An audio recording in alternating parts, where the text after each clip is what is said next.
Côté organisation, Japan Expo 17e Impact fut une édition quelque peu différente des précédentes. Le salon a en effet pris place une petite semaine après la date habituelle, soit juste après le bac, ce qui a permis à de nombreux lycéens, ou disons plutôt ex-lycéens, de prendre la direction du parc des expositions de Villepinte et de participer à l'événement qui faisait cette année la part belle à la French Touch, c'est-à-dire aux auteurs, graphistes et réalisateurs dont le style assume ses influences japonaises.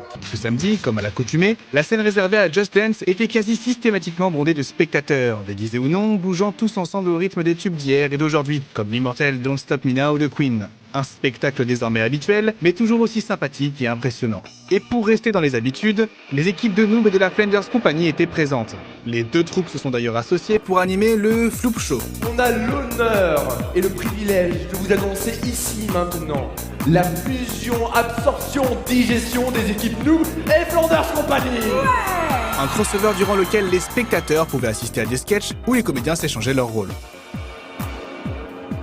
Naturellement, bien d'autres artistes se sont rendus sur place pour rencontrer leurs fans, et de nombreux youtubeurs, musiciens, danseurs et auteurs venus des quatre coins de la France ou du Japon ont fait le déplacement.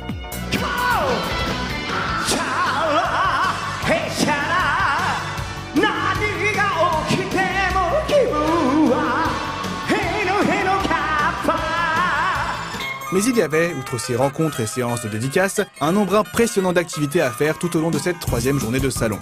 Certaines étaient portées sur l'information, comme la traditionnelle conférence Découvrir le Japon, destinée à aider les futurs touristes, étudiants ou expatriés à bien préparer leur séjour dans l'archipel nippon. D'autres étaient plutôt culturelles, c'est le cas du spectacle de danse de la troupe Takalabune, qui nous faisait découvrir l'Awa Odori, la danse des fous.